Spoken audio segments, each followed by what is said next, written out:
Hoorah, Marines, how we doing? It's great to be here. It's great to be in Quantico. You know, as a proud member of the E4 Mafia, I had never made it to Quantico myself, but, you know, it's one of the reasons why I wanted to run for vice president. I thought maybe it was time for the colonels and generals to listen to the corporals for a change. How's that sound? So you all know how big of a part of the Marine Corps was of my life and how important it was for me. And I just wanted to say from the bottom of my heart, from one Marine to another, thank you for your service. We're proud of you, and I'm proud to be here with my fellow Marines. God bless you guys. Now, some of you may know that the Marine Corps actually, there are a lot of good things the Marine Corps did for me. When I joined the Marines back in 2003, you know, I was just a kind of directionless kid. I didn't know what I wanted to do with my life, and as you all know, the Marine Corps is good at giving direction to 18-year-old kids, but it also saved me from making one of the worst financial decisions that I've ever made. And as you guys probably appreciate, there are often these, you know, used car dealerships outside of Marine Corps bases. You know what I'm talking about? And I remember when I was probably a 19-year-old kid, I was going to buy a used Honda Civic at one of those used car dealerships. And the dealership was kind enough to offer me the low interest rate of 21% to buy that used car. And it was a Marine Corps gunnery sergeant, Gunny Arledge, who said, you know what? Why don't you stop being an idiot, go to Navy Federal Credit Union and get a better deal. And Gunny Arledge saved me from making a terrible mistake. And that's what the Marine Corps does. That's what you all do, from the NCOs to the officers here. You guys help form our young people into United States Marines. And that is, I think, the best thing the Marine Corps does for the United States of America. I'm proud of all of you. As General Chuck Krulak said, the Marine Corps does two things. It wins battles, it wins wars, and it makes Marines. And that's a pretty good damn thing to do for the United States of America. So I'm proud of you guys. I'm proud to be here. I'm proud of what you do. And most of all today, I'm proud that I think under new leadership, the Marine Corps and the entire United States military is headed in the right direction. And that's why I'm here today, to talk a little bit about what we're going to do, talk a little bit about President Trump's vision for the United States military, and importantly, after I do that and I serve some chow at the chow hall, I'm going to go shoot some guns, right? So here's the thing. Under President Trump's leadership, we believe in a very simple principle. We don't care who you are, where you came from. We don't care what skin color you are. We care about excellence, and we care about patriotism. And if you are awesome and you are a patriotic young Marine, then we are going to do everything that we can to make you the most lethal fighting force the world has ever seen, and that is what we're doing every single day.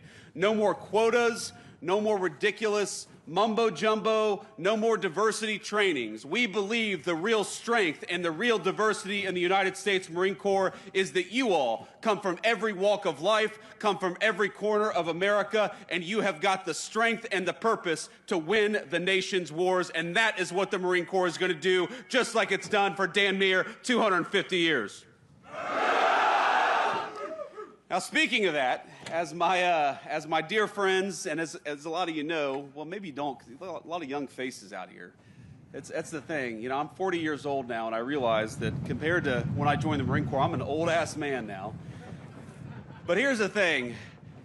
The best friends that I've ever made in my life, I've made in the Marine Corps. People who came to my vice presidential inauguration and the president's inauguration just a couple of months ago are people that I first met in boot camp, or first met in follow-on school, first met at my first duty station. People who have held my children when they were little babies. People who I've helped welcome new children into the world. You guys have no idea that the people standing to your left and to your right, these are lifelong friends. They're going to follow you around, whether you want to or not, for the rest of your life. And I think that's one of the great blessings of the United States Marine Corps. And one of the things I learned from my great Marine friends, they remind me, is that this November, of course, our great Corps is going to celebrate 250 proud years. And as I know, because I've been to a few Marine Corps birthday balls myself, I'm sure it'll be a total sober, no alcohol celebration for the Marine Corps' 250th birthday. But from one Marine to another, let me just say that we are excited to celebrate the Marine Corps' 250th anniversary, 250 years of winning wars, 250 years of kicking ass and taking names. So here's the basic plan. Here's what we're going to do. We're going to invest in the Marine Corps and the entire United States military like we never have before. Over $1 trillion we're going to invest in building up the manufacturing base of this country so that you guys, when you do go to war, when you have to go to war, you've got the best weapons anywhere in the world. We know from the long history of the United States of America that while the leading edge of American power is you all, it really matters what you guys have in your hands and what you guys have on your backs when you go to war. And so I promised you, from the President of the United States, we are going to send you, if we have to send you to war, with the best equipment, the best ammunition, the best weapons, and we are going to empower you guys to win when you have to. That's the purpose of the United States Marine Corps, am I right? So that's what we're going to do. And of course, I got some good news. You know, over the last few years, some of the military branches had some recruitment problems. Not the Marine Corps, actually. The Marine Corps was the one branch that consistently met its recruitment goals, and that probably has something to do with the fact that the Marine Corps is a little bit smaller, as you all know. But this year, now, we have got every single branch of the United States military for the past 2 months has been meeting its recruitment goals, because I think I see in your faces what we're seeing all across the country. A renewed sense of patriotism, a renewed commitment to excellence, and that is what is going to make the United States military the strongest fighting force anywhere in the world. So thank you all. Thank you for being part of it. Thank you for being part of 250 years of great American tradition. Thanks to you guys for being willing to put on the uniform and serve your country. You know, I always say that the most important thing that we have in this country, the most valuable natural resource, we got plenty of oil, we got plenty of natural gas, we got great mines and minerals, but the most valuable resource that we have in the United States of America is you all. It's young people who are patriotic and dedicated, who are willing to put on the uniform of the United States and risk your lives to defend your fellow citizens. That's an amazing thing. I know it's easy to forget when you go about doing your jobs and you're just worried about getting through the day, worried about getting to the next week, worried about doing the good job that all of you do, that what you're doing is an amazing thing.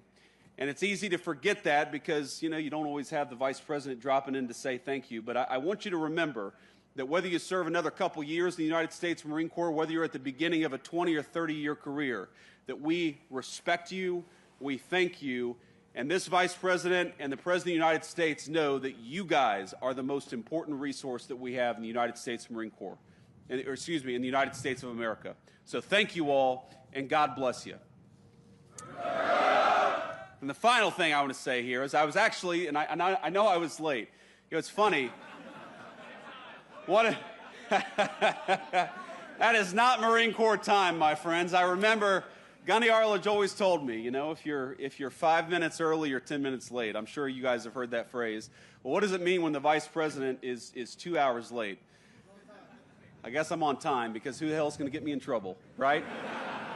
But here's the thing, my friends, is I left, the reason I was a little bit late is because I was in the Oval Office talking to the President. And I stood up and I said, "Sir, I know we're in the middle of something, but the Marines at Quantico are waiting on me." And he said, "Oh, I didn't realize that. You got to get out of here.